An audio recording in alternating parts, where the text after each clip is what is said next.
ইসলামী আন্দোলন করা অপরাধে আল্লামা দেলাওয়ার হোসেন সাঈদীকে পরিকল্পিতভাবে শহীদ করা হয়েছে।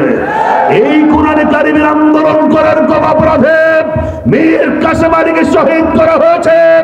এই আন্দোলন করার অপরাধে মতিউর রহমান নিজামীকে শহীদ করা হয়েছে। এই অপরাধে আব্দুল কাদের মোল্লাকে শহীদ করা হয়েছে। এরপর আলী হাসান মোহাম্মদ মুজাহিদকে শহীদ করা হয়েছে। পরিকল্পিতভাবে আল্লামা দেলাওয়ার হোসেন সাঈদীকেও শহীদ করা হয়েছে। কথা বলতে হবে ঠিক না?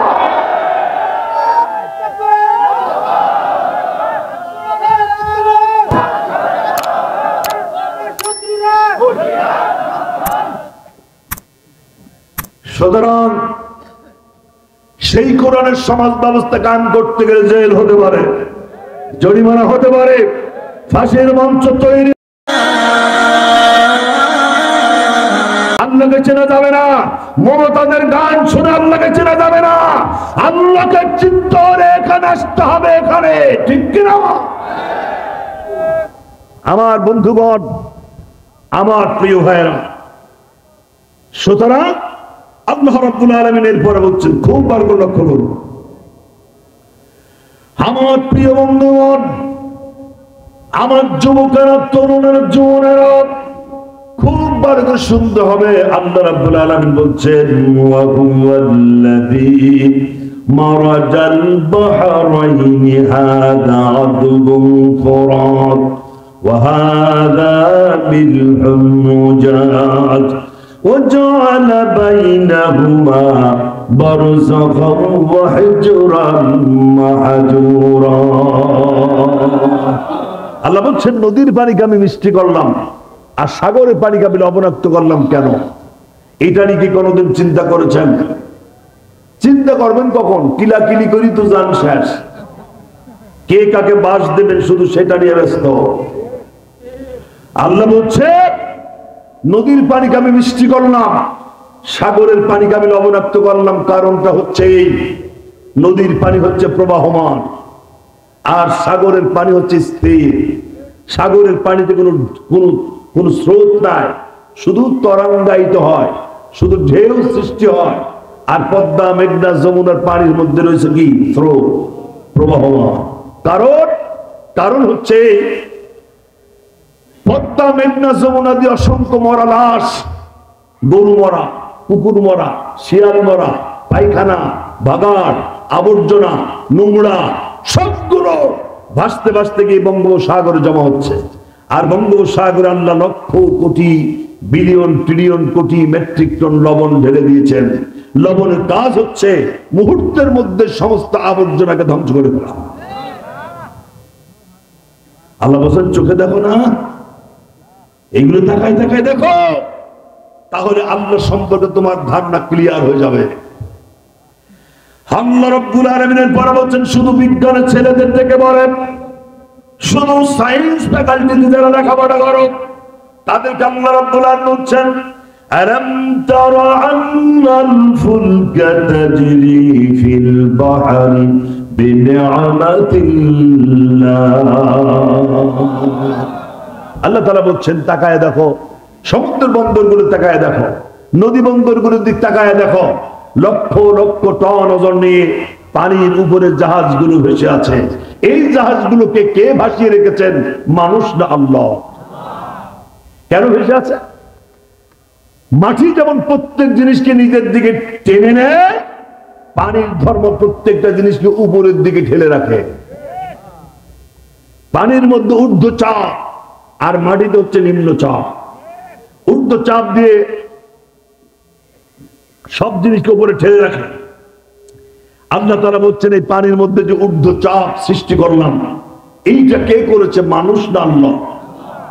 বিশ্বের বিজ্ঞানের ছেলেরা যদি এই আয়াতটি যদি তাদের বিজ্ঞানের বিষয়ের সাথে মিলাই পড়ে, আল্লাহর কসম বাংলাদেশে একটা বিজ্ঞানের ছেলে নাস্তিক হবে না। এরপর আল্লাহ রাব্বুল আলামিন বলছেন, আফারাইতুমুল মাল্লাযী তাশরাবুনা আনতুম আনজালতুমুহু মিনাল মুজনি আম নাহনুল মুনজিলুন। আল্লাহ তাআলা বলছেন যে পানি পান করো তোমরা, এই পানি কে নাজিল করে? কথা বলে। আল্লাহ বলছেন আফারাইতুম, চোখে দেখো না, শুধু নাটক দেখো, সিনেমা দেখো, ছবি দেখো। তোমাকে ছবি দেখার জন্য তোমার চোখ দেওয়া হয় নাই, নাটক দেখার জন্য তোমার চোখ দেওয়া হয় নাই। কথা বলেন না কেন? তোমাকে চোখ দেওয়া হয়েছে আল্লাহর সৃষ্টি দেখায় দেখার জন্য। আল্লাহ বলছেন তাকায় দেখো, তোমরা যে পানি পান করো, পানি কে দিয়েছেন? বিজ্ঞানীরা বলছেন সূর্যের আলোয় বঙ্গোপসাগরের পানি গরম হয়, এই পানি উত্থিত হয় আকাশে, মেঘমালায় পরিণত হয়, হিমালয় পর্বতে ধাক্কা খায়, বৃষ্টি আকার ধারণ করে। এই বৃষ্টির পানি আবার পদ্মা, মেঘনা, যমুনা দিয়ে বঙ্গোপসাগরে জমা হয়। আবার সূর্যের পানিতে আলোয় আবার গরম হয়, আবার মেঘমালায় পরিণত হয়, আবার হিমালয় পর্বতে ধাক্কা খায়, আবার পানি হয়, সেই পানি বঙ্গোপসাগরে জমা হয়, আবার সেই পানি গরম হয়, মেঘমালায় পরিণত হয়, আবার হিমালয় পর্বতে আঘাত হারে, আবার বৃষ্টি হয়। আল্লাহু আকবার। কে করেছেন? কে করেছেন? চোখে দেখো না? আল্লাহ রাব্বুল আলামিনের পরে বলছেন আফরাইতুমুন নারাল্লাতী তুরুনা আনতুম আনশাতুম শাজারাতাহা আম নাহনুল মুনশিউন। লিল্লাহি তাকবীর। আল্লাহ বলেন এবার রান্না করো, গোশত রান্না করো, মুরগি রান্না করো, সবজি রান্না করো। রান্নার যে আগুন জ্বালাও, এই আগুন জ্বালানোর যে ইন্ধন, এই গ্যাস কার? সবাইকে বলতে হবে। কেরোসিন কার? ডিজেল কার? পেট্রোল কার? আফরাইতুমুন নারাল্লাতী, যেটা দিয়ে আগুন জ্বালাও, এই সম্পদটা আল্লাহর। চোখে দেখো না? আল্লাহ বলছেন আফরাইতুম, চোখে দেখো না? আল্লাহ রাব্বুল আলামিনের পর বলছেন আওয়ালাম ইয়ারাউ ইলাত তায়রি ফাওকাহুম সাফা ওয়া ইয়াকবিদনা মা ইউমসিকুহুন্না ইল্লার রহমান। পাখিরা আকাশে ওড়ে, আহা কি সুন্দর কথা। আল্লাহ বলছেন আওয়ালাম ইয়ারাউ ইলাত তায়রি, এই পাখিগুলোর দিক তাকায় দেখো না? পাখিগুলো যখন আকাশে ওড়ে, তারা তাদের ডানায় ঝাপটা দিয়ে সা করে আকাশে উড়ে যায়। আবার কখনো কখনো পাখিরা তাদের ডানা স্থির রেখে আকাশে উড়ে বেড়ায়। আল্লাহ বলছেন এই পাখিগুলোকে আকাশে কে ধরে রাখে? মানুষ না আল্লাহ। চোখে দেখো না? আওয়ালাম ইয়ারাউ ইলাত তায়রি, চোখে দেখো না?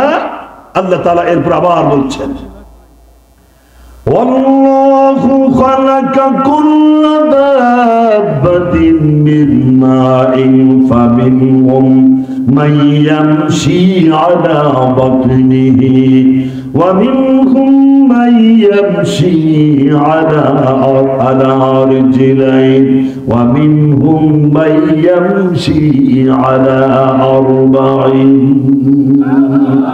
আল্লাহ রাব্বুল আলামিন তাকায় দেখো, সারা পৃথিবীতে লক্ষ কোটি প্রাণীগুলো সকালবেলা বেরিয়ে যায়। কেউ বা তার ডানার উপর ভরতে বেরিয়ে যায়, কেউ তার পেটের উপর ভরতে বেরিয়ে যায়, কেউ দুই পায়ের উপর ভরতে, আবার কেউ তার চার পায়ের উপর ভরতে সকালবেলা বেরিয়ে যায়।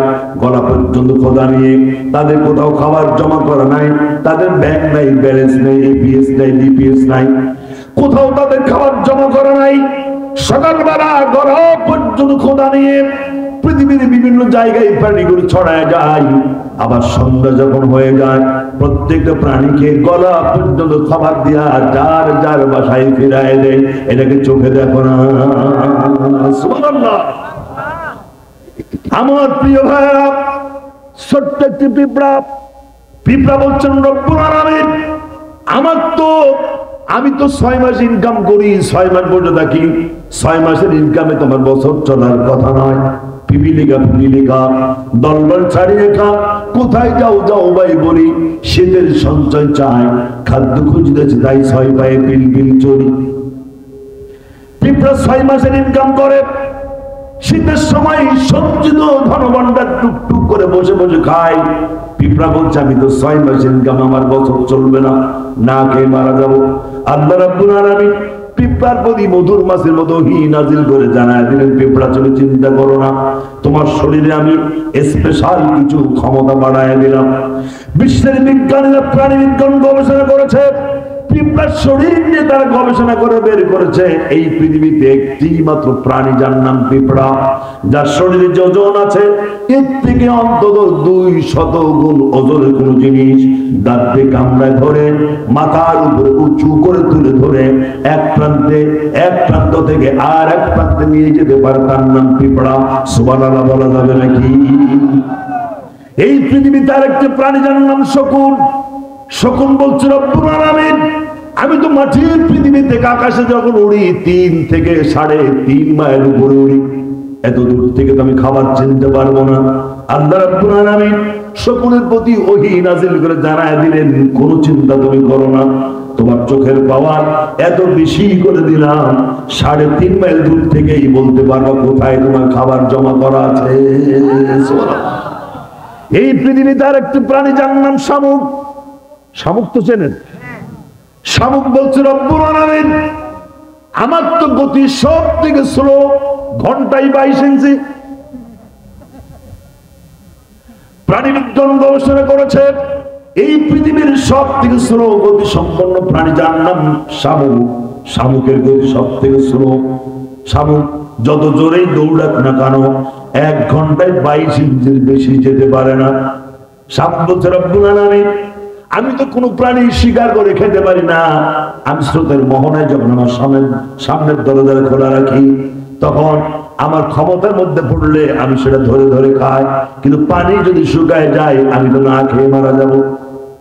আল্লাহ রাব্বুল আলামিন মধুর মাছের মতো যেভাবে ওহী করেছিলেন সেইভাবে ওহী করে শামুককে জানিয়ে দিলেন, তুমি কোনো চিন্তা করো না, তোমার প্রাণ শক্তি, তোমার জীবনী শক্তি এত শক্ত এত মজবুত করে দিলাম, 3 বছর পর্যন্ত কিচ্ছু খাবি না, তাও তুই মরবি না। বিশ্বের বিজ্ঞানীরা গবেষণা করেছে, শামুক নিয়ে গবেষণা করে বলছে একটা শামুক 3 বছর পর্যন্ত শুকনো ডাঙায় কিছু না খেয়ে বেঁচে থাকতে পারে। আরেকটি প্রাণী যার নাম ওই পোকা। ওই পোকা বলছে রব্বুল আলামিন, সামচিকা রাতে দেখে দিনে দেখে না, রাতে দেখে। তারপর বাদুড়ও তাই, দিনে দেখে না রাতে দেখে। হুতুম পেঁচাও তাই, দিনে দেখে না রাতে দেখে। কিন্তু আমি তো ওই পোকা রাতেও দেখি না দিনেও দেখি না, আমি তো না খেয়ে মারা যাবো, খাবার কোথায় পাবো? আল্লাহ রাব্বুল আলামিন ওই পোকার প্রতি ওহী নাযিল করে জানায় দিলেন, তুমি কোনো চিন্তা করো না, তোমার খাবার কোথাও খোঁজাখুঁজি করা লাগবে না, ঘর থেকে যখন বেরোবি সামনে যা বাঁধবে সেটাই তোর খাবারে পরিণত হয়ে যাবে। সুবহানাল্লাহ। যার কারণে ওই পোকার সামনে কাগজ বাঁধলে কাগজ খাবার, কাঠ বাঁধলে কাঠ খাবার, বাঁশ বাঁধলে বাঁশ খাবার, কাপড় বাঁধলে কাপড় খাবার, চট বাঁধলে চট খাবার, এমনকি মাটি পর্যন্ত ওই প্রকারে খাবার পরিণত হয়ে যায়। সুবহানাল্লাহ বলা যাবে নাকি? জোরে সোরে জিকির করুন, সুবহানাল্লাহ, আলহামদুলিল্লাহ, লা ইলাহা, আরো জোরে সোরে সুবহানাল্লাহ, আলহামদুলিল্লাহ, লা ইলাহা, লা ইলাহা ইল্লাল্লাহু মুহাম্মাদুর রাসূলুল্লাহ। যেমন তুমি দিলে জমিন দিয়েছ আসমান, সুখের সমাজ গড়িয়ে দিলে তেমনি কোরআন তোমার দয়া ফুরান, দয়া ফুরান, দয়া ফুরান। তৃষ্ণা নিবারণে দিনে স্বচ্ছ সাধু পানি, জঠর জ্বালা চূড়াতে আর ফল ফসল জানি, পথের দিশাই তেমনি দিলে, পথের দিশাই তেমনি দিলে রাসূলে আকরাম, রাসূলে আকরাম।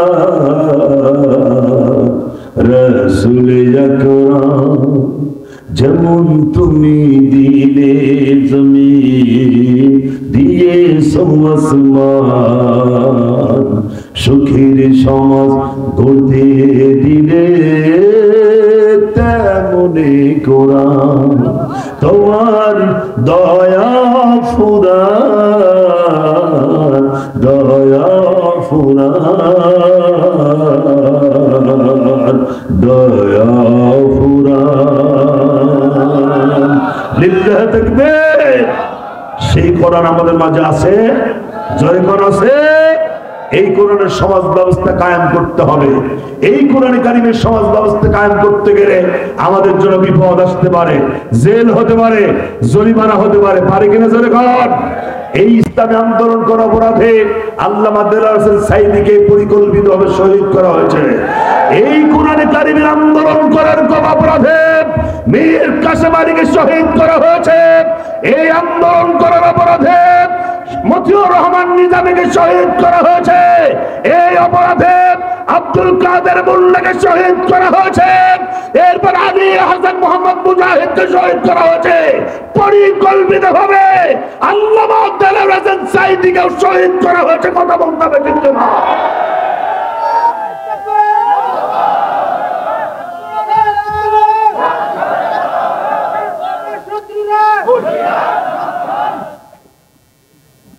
সুতরাং সেই কোরআনের সমাজ ব্যবস্থা কায়েম করতে গেলে জেল হতে পারে, জরিমানা হতে পারে, ফাঁসির মঞ্চ তৈরি হতে পারে, রিমান্ড আসতে পারে, চাকরি যেতে পারে, বাড়ি ঘর যেতে পারে। এরপরও মুহূর্ত করে ইসলামী আন্দোলন থেকে, কোরআন থেকে ছিটকে যাব না। রাজি আছেন কারা কারা? দু হাত উঁচু করে দেখায়।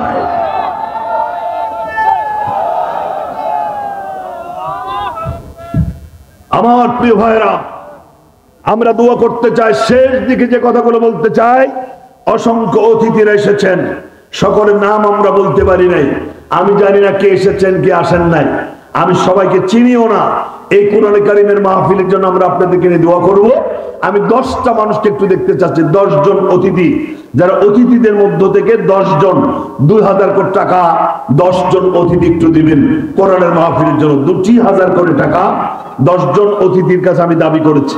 অথবা আমার সামনে যারা বসা আছেন, যারা সাধারণ শ্রোতা রয়েছেন, অসংখ্য মেয়ের আসছেন, আমি তাদের ভেতর থেকে 10 জন ব্যক্তিকে একটু দেখতে চাচ্ছি 2টি করে 1000 টাকা এই কোরআনের মাহফিলের জন্য একটু বাজেট করা। যারা কোরআনের মাহফিল করেছে তারা একটা ভালো কাজ করেছেন।